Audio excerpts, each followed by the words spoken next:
আসসালামু আলাইকুম দর্শক, বরাবরের মতো নতুন একটি প্রতিবেদন নিয়ে আপনাদের সামনে হাজির হয়েছি। দর্শক, আমরা আজকে চলে এসেছি সাতক্ষীরায়, পুরাতন সাতক্ষীরায় জাকির চাচার শোল মাছের প্রজেক্টে। আমরা সামনে বসে আছে জাকির চাচা, পাশে রাহাত ভাই, পাশে আছে যুব এগ্রোর ইনজামুল হক টিপু ভাই। তো আমরা চাচার কাছে আজকে আসলাম যে শৈল মাছের কি পরিকল্পনা বা তার বর্তমান অবস্থা, ভবিষ্যৎ অবস্থা, এবং শৈল মাছটাকে আমাদের দেশীয় মাছ হিসেবে বাংলাদেশের মধ্যে ব্যাপকভাবে প্রসার করা বা কোন অবস্থাটা এখন বর্তমানে শৈল মাছের আছে, বিস্তারিত তথ্য জানবো জাকির চাচার কাছ থেকে। তো দর্শক, আমাদের পুরো ভিডিওটি আপনারা দেখবেন, আশা করি ভালো লাগবে। শুরুতে আমার মনে হয় ইনজামুল ভাই এটা প্রশ্ন করা উচিত। বর্তমানে দেখতে পাচ্ছি যে দেশীয় শোল মাছের যে চাষ পদ্ধতি, সেই পদ্ধতিটা খুব দ্রুত প্রসার পেয়েছে। শুধু বাংলাদেশে না, বাংলাদেশ ছাড়াও ইন্ডিয়ার বিভিন্ন জায়গায় এটা অনেক বেশি প্রচার দেখতে পাচ্ছি এবং প্রসার। এটা কিভাবে সম্ভব হলো আপনার কাছ থেকে জানতে চাচ্ছি। ধন্যবাদ। আমরা একটু পিছনে ফিরে যাই। আমরা তো সবাই বঙ্গবন্ধুর 7ই মার্চের ভাষণটা শুনছি, তাই না? জি। ওই ভাষণের প্রথম লাইনটা হচ্ছে, ভাইয়েরা আমার, আপনারা সবই জানেন এবং বোঝেন। তারপরে উনি যে কবিতাটা পড়ে গেলেন, তার প্রত্যেকটা দাড়ি কমা পূর্ণচ্ছেদ সেই সময় প্রত্যেকটা বাঙালি কিন্তু জানত। এই জন্যে মুক্তিযুদ্ধটা কিন্তু এরকম সর্বাত্মক হয়ে উঠল। এখন আমিও এই মাছটা চাষ করতে যেভাবে আমি চাষ করছি, যেভাবে এর ইমপ্লিমেন্টেশনটা যেটা, এবং আমরা যেভাবে রাহাত রাজা যেভাবে উপস্থাপন করছে, আমরা কিন্তু তা প্রত্যেকটা বাঙালি সেটা জানে এবং বোঝে। তার প্রত্যেকটা কথা, তার প্রত্যেকটা আবার প্রত্যেকটা পদক্ষেপ আমার চাষের, যেমন প্রত্যেকটা বাঙালি ছেলে, তোমরা তো নূতন প্রজন্মের ছেলে, তবুও তোমরাও নিশ্চয়ই দেখেছ যে বিলে কিভাবে এক জোড়া শোল মাছ বাচ্চা দিয়ে তার বাচ্চাকে নিয়ে ঘুরে বেড়ায়, প্যারেন্টাল কেয়ারে ওরা কীভাবে, এটা তোমরা সবাই দেখছো। এবং এই জিনিসটাই যখন মানুষের সামনে এনে দিয়েছি, মানুষের অন্তরে লাগছে, প্রত্যেকটা বাঙালি এই জিনিসটা বুঝছে, যার জন্য এর এক্সটেনশনটা এত দ্রুত হয়েছে। খুব সহজবোধ্য, খুব সহজ একটা জিনিস, খুবই সহজ একটা জিনিস, যার জন্য। এবং টেকনিকটা একবার, আমার প্রকল্পের নাম তো তোমরা দেখছো, বাংলার মাটি বাংলার মাছ, বাংলার জল বাংলার চাষ। হ্যাঁ, এবং এর কথাগুলো সব প্রত্যেকটা বাঙালি জানে, যার জন্যে এক্সটেনশন, বিস্তরণটা এত কুইক এবং এত সহজ হয়েছে আর কি। এই আচ্ছা, তো চাচা, আমাদের বাংলাদেশে কিন্তু এখন বিদেশের কিছু শোল মাছ আবির্ভাব করছে ইদানিং। আমরা দেখতে পাচ্ছি যে ভিয়েতনামের বা অন্যান্য দেশের, তো ওই দেশের তুলনায় আমাদের ভিয়েতনামের ওটা আপনারা কি মনে করতেছেন? ওই পার্থক্যটা কোন জায়গায়, বা ভবিষ্যৎ পরিকল্পনাটা কি হতে পারে আমাদের? ওই যে আবারও একটা কবিতার কথা মনে পড়ছে, নির্মলানন্দ গুণের একটা কবিতার কয়েকটা লাইন, যে মার্চের বিরুদ্ধে মার্চ, 71 বিকেলের বিরুদ্ধে বিকেল, উদ্যানের বিরুদ্ধে উদ্যান। আমাদের দেশে সবসময় সব কিছুর একটা তুমি দেখো যে আমাদের সবসময় আমরা দেখছি না, আমাদের উপনিবেশিক একটা মানসিকতা আছে আমাদের সবসময়। আমাদের যখন তুমি নিজে একটা জামা কাপড় কিনতে যাও, আমাদের দেশে ভালো জিন্সের প্যান্ট থাকলেও তুমি আগে খোঁজো বিদেশি জিন্স কোনটা, তাই না? এরকম একটা, আমরা তো ব্রিটিশ সেই মানসিকতা, সেই উপনিবেশিক মানসিকতা আমাদের এখনও যায়নি। আমাদের দেশে মাগুর মাছ আছে, না ওটা হবে না, আনো আফ্রিকা থেকে মাগুর আনো। আমাদের দেশে কই মাছ আছে, না ওটা হবে না, আফ্রিকা থেকে কই মাছ আনো। আমাদের দেশে শোল মাছ আছে, ওটা কোনো ট্রাই করা হবে না, যাও ভিয়েতনাম থেকে কই মাছ আনো, যে এই ভিয়েতনাম থেকে শোল মাছ আনো। এরকম শুধুমাত্র শোল মাছের ক্ষেত্রে না, প্রত্যেকটা মাছের ক্ষেত্রেই এই প্রবলেমগুলো এই দেশে আছে। এখন আমার দেশের যে টেকনিকটা, সেটাকে ট্রাই না করে আমরা আগেই বাইরের যে টেকনিকটা প্রজেক্ট আকারে তারা নিয়ে আসছে, তারা একটা প্যাকেজ মতো নিয়ে আসছে, যে এই এর খাবার, এই এর ওষুধপত্র, এই এর ব্রিডিং, আর এই এর চাষ, আপনারা চাষ করুন। আমাদের অফিসাররা ঠিক সেইটা ওই এন্ডোর জিনিসটা, তার হাতে প্রাপ্ত জিনিসটা সে এক্সটেনশন করতে ব্যস্ত থাকে। কিন্তু কেউ একবারও আমাদের এই দেশি জিনিসটা, যে এটা নিয়ে একটু গবেষণা করি, এটা নিয়ে এটার বিস্তরণ কেমন হয়, এটা কেউ করে না। হ্যাঁ, একটার এগেনস্টে আরেকটাকে লাগাই দেয়। এখন যে প্রত্যেকটা টেকনিকের কতগুলো দিক আছে, যেটা না হলে সেটা কোনো টেকনিক না। যেমন অবশ্যই সেটাকে অ্যাপ্রোপ্রিয়েট হতে হবে, অ্যাপ্রোপ্রিয়েট, সাস্টেইনেবল এবং প্রফিটেবল, এই তিনটে জিনিস যে কোনো টেকনিকের মধ্যে থাকবে। এখন আমাদের যে এই যে টেকনিকগুলো বাইরের থেকে এসছে, যেমন আসছে মৎস্য অধিদপ্তর বলতে বাধ্য হচ্ছে যে এটা আমাদের একটা ভুল ছিল আফ্রিকান মাগুরটা নিয়ে আসা, কারণ ওরা আমাদের দেশীয় মাছগুলো তছনছ করে দিচ্ছে। হ্যাঁ, রাক্ষস মেরে হাঙ্গর পোষা মতো, ওই যে আমি বারবারই বলি কথাটা, সেই রকম একটা পরিস্থিতি হয়েছে। বিদেশি কইটা এসে, থাই কইটা এসে আমাদের দেশি কইয়ের, আমাদের কইয়ের মানে সে যে আভিজাত্য আমাদের কইয়ের যে বিশেষত্ব সেটা সে ওই দুইটার ক্রস হয়ে কইয়ের বিশেষত্ব হারাই গেছে। ঠিক আবার আমরা যখনই শোল মাছ চাষটা শুরু করছি ঠিক তখনই শোলের বিরুদ্ধে আরেকটা শোল এনে হাজির করছে, এবং আমাদের এই শোলের বিশেষত্বটাও মানে যদি ওই চাষটা এইভাবে চলতে থাকে, এখানে অনেক কিছু অনেক ব্যাপার আছে, এখানে অনেক প্রপঞ্চ কাজ করে, যেমন প্রজেক্টের পয়সা আছে, হ্যাঁ সে পয়সা, তারপরে হচ্ছে তোমার যারা এর সাথে জড়িত থাকে স্টেক হোল্ডাররা তাদের বিজনেস আছে, জিনিসটা কতটা অ্যাপ্রোপ্রিয়েট, কতটা টেকসই, কতটা প্রফিটেবল এগুলো না দেখে আগেই মানুষকে মানে মানুষকে মানুষ গ্রহণ করতে বাধ্য হয় সাধারণ মানুষ। এমনভাবে এগুলো এই যে ইউটিউব তারপর ফেসবুক এইসবগুলো এমনভাবে জিনিসগুলো উপস্থাপন করে বাধ্য হয়। কিন্তু তোমার আমরা যদি আমাদের নিজের মানে আমরা যদি আমি বলবো কি যে তুমি যে কোনো দিক দিয়ে দেখো টেকসই আমাদের আমাদের দেশি শোল মাছের মতো টেকসই কি ভিয়েতনামের শোলটা? নো। অ্যাপ্রোপ্রিয়েট সেটা কি ওই রকম অ্যাপ্রোপ্রিয়েট? ও তো পোনা কিনতে হয়, খাবার কিনতে হয়, আর এটা কি আমার একজোড়া শোল মাছ ছেড়ে দিলে মানে তারা পোনা দেয়, ও নার্সিংটাও আমার দায়িত্ব না, নার্সিংটার দায়িত্ব শোল মাছের বাবা মার। তারপরে হচ্ছে লাভজনকতার দিক দিয়ে ভিয়েতনামের শোলটা কখনোই আমাদের দেশি শোলের মতো ওই রকম যে প্রাইস ওই রকম লুক্রেটিভ প্রাইসে কখনোই বিকবে না, কারণ ওটা আমি কখনো খাইনি দেখেও নি, কিন্তু তুমি নিশ্চিত থাকতে পারো, তোমরা খেয়েও দেখতে পারো যে আমাদের দেশি শোলের স্বাদের কাছাকাছি ওই স্বাদটা হবে না। এই জন্যে এগুলো নিয়ে আমার খুব বেশি মাথা ব্যথা নেই, ওসব টেকনিক যারা আনছে আনুক, কিন্তু যদি আমাদের এই দেশি মাছগুলো আমরা যেভাবে শুরু করছি আর কি, আমরা যেভাবে শুরু করছি আজকে দেখো কি সুন্দর, মানে কোনো জায়গায় এমন দেখছো যে সাংবাদিকরা কোনো কাজে রিপোর্টিং করতে এসে সেই কাজের মধ্যে হয়ে গেল যে কিভাবে মিষ্টি বানাচ্ছে, মিষ্টি দেখে এলাম রিপোর্ট করলাম, কিভাবে খেলা করছে খেলা দেখে এলাম রিপোর্ট করলাম, এতে সাংবাদিকদের কাজ শেষ। আমার এখানে যে কয়টা সাংবাদিক রিপোর্টিং করতে এসছে মাশাআল্লাহ তারা সবাই খামারি হয়ে গেছে, তারা সবাই এখন শোল মাছ চাষ করে, যে কয়জন সাংবাদিক এটা রিপোর্ট তারা পুঙ্খানুপুঙ্খভাবে জিনিসটা দেখছে।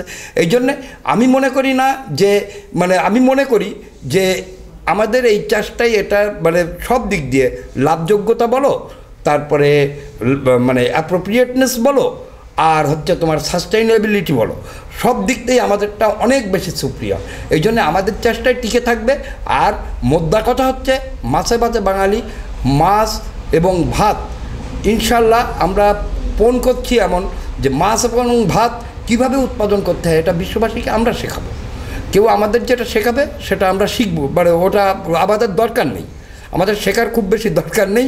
কারণ বাইরের তুমি যেমন এই প্রায় দেখি যে এখন অ্যারোরেটর, তোমরা তো আমার পুকুরটা দেখছো, 10টা হাঁস চললে আর অ্যারোরেটরের দরকার হয় পুকুরে, তোমাদের কি মনে হয়েছে বলো? তোমরা তো অ্যারোরেটরের কাজটা হচ্ছে আপনার পানিটাকে নড়াচড়ায় দেয়, এইটাই জোয়ার বাটাটা যেতে হয়, এইটাই তো নাথিং মোর দ্যান হাঁস চললে তো সেটাই হয়ে যাচ্ছে, তাই না? এবং আমার পুকুরে তো মানে অ্যারোরেটর ছাড়াই কি হাই ডেন্সিটিতে মাছ চাষ তোমরা তো দেখছো, কোনো অ্যারোরেটর কিংবা কোনো আধুনিকতা ছাড়াই, কারণ আমাদের টেকনিকটা অ্যাপ্রোপ্রিয়েট, আমার দেশের জন্য অ্যাপ্রোপ্রিয়েট, এবং নট অনলি অ্যাপ্রোপ্রিয়েট, এটা টেকসই, এটা জীবনকালেও যে শোল মাছ কীভাবে কত রূঢ় পরিস্থিতিতে ওরা জীবন ধারণ করে বেঁচে থাকে, কত অনাচার ওদের উপরে করা হয়েছে, যে মাছ চাষ, নতুন মাছ চাষ, এই যে পাঙাশ মাগুর এইসব চাষ করতে যে বিষ দিয়ে শোল মাছ মেরে তছনছ করে ফেলছে, তারপরেও এটার মানে এর কোনো ক্ষয় নেই, এটা এখনও আছে, এবং আমরা চাষটা ধরছি, দুর্দান্ত বিস্তৃত হয়েছে সারা দেশে, এবং এটাই থাকবে। আর মানে এরা যে ডিস্টার্বটা করছে অন্যান্য জাতের মাছগুলো এসে, মানে অন্যান্য বাইরের শোল মাছগুলো এসে এরা যে ডিস্টার্বটা করছে, এরা আমাদের কিছু ক্ষতি করবে, অবশ্য কিছু ক্ষতি করবে, কিন্তু এখনই সরকার কিংবা যারা নীতি নির্ধারক সংস্থা যারা আছে তাদের আসলে আমাদের আমরা যারা দেশি শোল মাছটা চাষ করছি সারা দেশ, এখন প্রত্যেকটা জেলায় 1-2 জন করে আছে যারা দেশি, 1 বছরের মধ্যেই কিন্তু এই এক্সটেনশনটা ঘটে গেছে। বললাম তো যে সবাই জানে এবং বোঝে এই চাষটা, যার জন্য ঘটে গেছে, সবাই মানে নীতি নির্ধারক মহল তাদের কাছে যেতে পারে, তারপরে মৎস্য বিশেষজ্ঞরা তাদের কাছে যেতে পারে, যে যদি দেখে যে না মোর অ্যাপ্রোপ্রিয়েট আমাদের দেশিটা, তাহলে বিদেশি জিনিসগুলো, বিদেশি মাছ চাষের এই টেকনিকগুলো এটা বন্ধ করে দিক, এগুলো আননেসারি আমাদের এই দেশি জাতগুলোকে নষ্ট করবে, এর যে সাস্টেইনেবিলিটি, এর যে টেকসইত্ব সেগুলো নষ্ট করবে। আমি বলি যে বিষয় হচ্ছে আমরা যারা ইউটিউবে ভিডিও দেখে আমরা এই শোল মাছ চাষে যুক্ত হয়েছি, তো এখন দেখা যায় যে কম্পিটিশনের যুগ, একটা ভিডিও দেখে পরে আর একটা ভিডিও তৈরি হয়, কিংবা একটা একটা কিছু দেখলে সেটার পরিবর্তে আর কি করা যায়, চাচা যেটা বললো। তো বিষয় হচ্ছে বাস্তবে দেখা উচিত, সেটা তো অবশ্যই। লাভ কেমন, লস কেমন, কি করে শুরু করতে হয়। আমার মনে হয় জাকির চাচার এখানে আসা উচিত, সকলকে যারা শুরু করতে চায় এসে দেখা উচিত যে আসলে জাকির চাচা কীভাবে শুরু করেছিল এবং এখন কি অবস্থা। আর চাচার কাছে একটা প্রশ্ন আমার, যারা শুরু করতে চাই তাদের ইমিডিয়েটলি আসলে কিভাবে, কোন মাস থেকে কি করবে তারা? আচ্ছা, নট অনলি শোল মাছের ক্ষেত্রে যে যে জিনিসটা শুরু করতে চান, আপনারা প্রথমেই অনেক বেশি ইনভেস্টমেন্ট কখনো কেউ করবেন না। আপনারা মানে একদম গোড়া থেকে শুরু করবেন। যেমন যারা শুরু করতে চায় নতুন করে শোল মাছ চাষ, তাদের আমি তো আগেই বলছি যে তারা মাত্র 3,000 টাকা খরচ করবে শুরুতে, মাত্র এক জোড়া শোল মাছ। সেটা সে যদি বাড়ি কোনো জায়গার থেকে কালেক্ট করতে পারে তো সেটাই বেটার, তার এলাকা থেকে কালেক্ট করতে পারলে সেটাই বেটার। যদি কেউ না পারে আমার কাছে এসে এক জোড়া শোল মাছ নিয়ে যেতে পারে। 3 থেকে 4,000 টাকার বেশি আপনারা কেউ ইনভেস্টমেন্ট করবেন না, নট অনলি শোল মাছের ক্ষেত্রে। নতুন কোনো প্রযুক্তি, তাই সে যত নাটকীয়তা দেখাক না কেন, যত লাভ বলুক না কেন, আমার দেশের মানুষ, বিশেষত প্রবাসী ভাইদের টাকা কামানো খুব কষ্টের।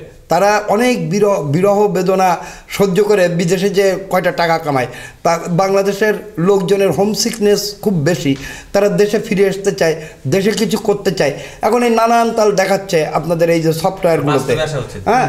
কিন্তু আপনারা সবার কাছে আমার অনুরোধ, কোনো কিছু দেখে বিভ্রান্ত হবেন না। তাই সেটা টার্কি হোক, মুরগি হোক, মানে গরু হোক, ছাগল হোক, ভেড়া হোক, গিরগিটি হোক, টিকটিকি হোক, যাই হোক না কেন, হ্যাঁ, যে আপনারা বাস্তবতা দেখেন তার কি হয়েছে, যে লোকটা এই বয়ানগুলো করছে তার পরিস্থিতিটা কি, সেটা বাস্তব দেখে।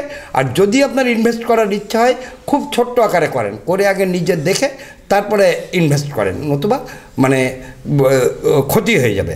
আর শোল মাছ চাষের ক্ষেত্রে আমি যেটা বলি যে যেখানে আসেন করতে পারেন, কিন্তু একসাথে অনেক বড় প্রোগ্রাম নিয়েন না। যেমন ওই বরিশালের আমার এক ওরা প্রথমে অনেক বড় সড়ো নিয়ে সেটা কিন্তু লস খাওয়ার মতো অবস্থা, এখন বোধহয় কিছুটা রিকভার করে উঠছে ওরা। বাট জাস্ট আমি যেভাবে বলছি, একটা ছোট্ট পুকুরে, যেন একটা পুকুরে এক জোড়া শোল মাছ ছেড়ে দিয়ে, আমাদের দেশি শোল মাছটা যা চাষ করতে করতে এক জোড়া শোল মাছ ছেড়ে দিয়ে তারা পরীক্ষা শুরু করতে পারেন। তারপরে ভালো করলে আপনি পরে বড় আকারে করলেন, সেটা আপনার ব্যাপার।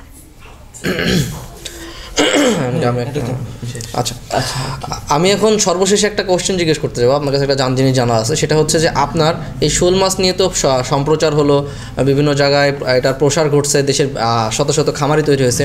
এটার আপনার ভবিষ্যৎ পরিকল্পনা কি এই মাছটাকে নিয়ে? যেমন চিংড়ি আছে, অন্যান্য মাছ আছে আমাদের দেশের যে দেশীয় মাছগুলো, সেগুলোর মতো শোল মাছ নিয়ে আপনার ভবিষ্যৎ পরিকল্পনা কি? ভবিষ্যৎ পরিকল্পনা এটাই যে আমি শোল মাছের বিশ্ববাজার খুঁজছি এখন, কারণ আমাদের দেশের স্বাদু পানির মাছের বাইরে ব্যাপক চাহিদা, হ্যাঁ। এবং আমাদের শোল মাছটা তোমরা দেখছো যে আউট অ্যান্ড আউট অর্গ্যানিক, এবং এই অর্গ্যানিক প্রোডাক্ট হোয়াইট মিট, হ্যাঁ, এটা মানে অত সহজ জিনিস না, এটা অত্যন্ত স্বাস্থ্যকর এবং স্বাস্থ্যসম্মত, সুস্বাদু এবং খুব ভালো জিনিস। এর আমি বিশ্ববাজার খুঁজছি এখন, বিশ্ববাজার খুঁজছি। তোমরা দেখছো যে উপরে শুটকি মাছগুলো আনো তো খুঁজছে এইভাবে, যে শোল মাছ কীভাবে, শোল মাছ শুধু অনলি শোল মাছ না, আমাদের যত স্বাদু পানির মাছ আছে সেগুলা আমরা কীভাবে ওই শুধু নট অনলি চিংড়ি মাছ, আমাদের যত স্বাদু পানির মাছ আছে তা কীভাবে রপ্তানি করা যায়, মানে বাইরে যেমন ইউরোপে কিংবা মধ্যপ্রাচ্যে কীভাবে আমরা বাজারটা করতে পারি। আমি অলরেডি মানে শোল মাছ শুটকি করে আমি বিভিন্ন জায়গায় স্যাম্পল পাঠাচ্ছি। এই একটা স্যাম্পল পাঠাচ্ছি, ইংল্যান্ডে একটা স্যাম্পল পাঠাচ্ছি আর কি, এই কানাডা একটা স্যাম্পল পাঠাবো বলে স্যাম্পলটা রেডি করছি। এইখানে এই দেখতে পাচ্ছ তুমি হোয়াইট মিট, এ যে অসাধারণ এক প্রোটিন, এই প্রোটিন মানে কোনো হার্মলেস প্রোটিন, এটা হ্যাঁ হার্মলেস প্রোটিন, এবং আউট অ্যান্ড আউট অর্গ্যানিক, রোদে শুকানো, তারপরে মানে একদম অর্গানিক, অসাধারণ সুস্বাদু এবং অসাধারণ পুষ্টিকর। আমার মনে হয় বিশ্ব মানে গোটা ওয়ার্ল্ড এই জিনিসটা খাওয়ার জন্য মুখিয়ে আছে আমার যতদূর মনে হয়। আমি এখন এর বিশ্ববাজার খুঁজছি, হ্যাঁ, এর বিশ্ববাজার খুঁজছি, কারণ আমার এখন বাংলাদেশে বহু শোল মাছ চাষি হবে যদি মানে এর এর বাজার খুঁজে পেয়ে দামটা এইরকম লুক্রেটিভ রাখারই চেষ্টা করব আমরা সারা জীবন, তাহলে আমাদের খামারিরা লাভ হবে। এটাই আমার ভবিষ্যৎ পরিকল্পনা, যে এই মাছগুলো সারা বিশ্বে আমরা মানে ছড়াই দেবো। তো আমরা তো একটা যুগান্তকারী পদক্ষেপ আপনার কাছে দেখতে পাচ্ছি, তো এটার জন্য আপনার কোনো ধরনের সাহায্য সহযোগিতা কিংবা অন্য কোনো কিছু আশা করছেন কারো কাছ থেকে? দাও দাও বলে পরের পিছু পিছু ঘুরিয়া বেড়ালে মেলে না তো কিছু। মান পেতে চাও, প্রাণ পেতে চাও, প্রাণ আগে করো দান। আল্লাহ তাআলা ছাড়া কারোর কাছেই কোনো কিছু চাই না। এগুলো এত মানে এগুলো আবার কারণ আমার এই প্রোডাক্টটারই যে মানে মর্যাদা, এই প্রোডাক্টটাই এত সুন্দর যে আপনি এগুলো মানে বাইরে চলবে ইনশাল্লাহ। ওইভাবে কারোর কাছে ওই রকম কোনো সহায়তা চাই না। তবে রপ্তানি করতে গেলে অনেকগুলো ফাইল নাকি আমি শুনছি যে 13টা ফাইল মানে ফেস করতে হয় আর কি। এখন যদি মানে সরকার বাহাদুর যদি এই ফাইলগুলো আমার সহজ করে দেয়, আমার কাজটা যদি সহজ করে দেয়, জাস্ট ফাইলগুলো চালাচালি বিএসটিআই থেকে অনুমোদন নিতে হয়, প্রত্যেক জায়গায় সরকারি অফিস ফেস করা তো খুব কঠিন ব্যাপার আর কি, কঠিন ব্যাপার। সেখানে অনেক মানে আমি যদি প্রপার চ্যানেলে না যাই তা সেখানে মানে কানাকে সাক্ষাৎ দেখানোর মতো এক গাদার জিনিস দেখায় দেয়। আমি মানে সরকারের কাছে এই জিনিসটাই শুধুমাত্র চাবো যে আমি এই জিনিস এখান থেকে এই জিনিস উৎপাদন করে আমি ইউরোপে নিয়ে যেতে চাচ্ছি, ইউরোপে বাজার খুঁজছি আমার দেশের খামারির জন্যে। আমার দেশের খামারিরা যাতে একটু উচ্চ মূল্য পায়, তারা যাতে ভালোভাবে থাকতে পারে। আমার কাজটা যেভাবেই হোক না কেন আপনারা সহজ করে দিন। হ্যাঁ, আমি কোনো ফাঁকিবাজি, কোনো 2 নাম্বারি, কোনো এখানে কোনো ফ্রডিং আমি করতে আসিনি। আমি শুধু দেশকে ভালোবেসে, দেশের মানুষকে ভালোবেসে, দেশের প্রোডাক্টগুলোকে ভালোবেসে আমি বাজারটা খুঁজছি। আপনারা আমার কাজটাকে সহজ করে দিন। আমি সহজ মানুষ। আমি কোনো এইটা নিয়ে আমি একটা অফিসে যাব, সে আমার 14 রকম আইন দেখাবে। এগুলোর মধ্যে না এসে আমার জিনিসটা ভালো, আপনার যদি ভালো হয় তাহলে আমার কাজটাকে আপনারা সহজ করে দিন। সরকারের কাছে এইটুকু শুধুমাত্র আমার দাবি আর অনুরোধ। তাছাড়া অন্য কোনো পয়সা করি কোনো কিছু ওসব কোনো সহায়তা আমার দরকার নেই, আমার অনেক আছে। হ্যাঁ, যে স্বপ্ন যে আশা সেটি একসময় বাস্তবায়ন হবে সেই আশা আমরা করি। আমাদেরকে সময় দেওয়ার জন্য আপনাকে অনেক ধন্যবাদ। তোমাদেরকেও ধন্যবাদ। তোমরা যে কত দূর দূর থেকে আসতেছো, তোমরা এই চাচা ছোট্ট একটা কী কাজ করছে, এই অপকর্ম কি সুকর্ম ভবিতব্যই বলবে, আল্লাহই জানে যে এটা ভালো কাজ না মন্দ কাজ। তা যে এতগুলো ছেলে কত দূর থেকে, কোন মায়ের ছেলে, কোন জায়গা থেকে এসছো সব আমার কাছে, তোমাদেরকেও অনেক ধন্যবাদ। আসসালামু আলাইকুম। ওয়ালাইকুম আসসালাম।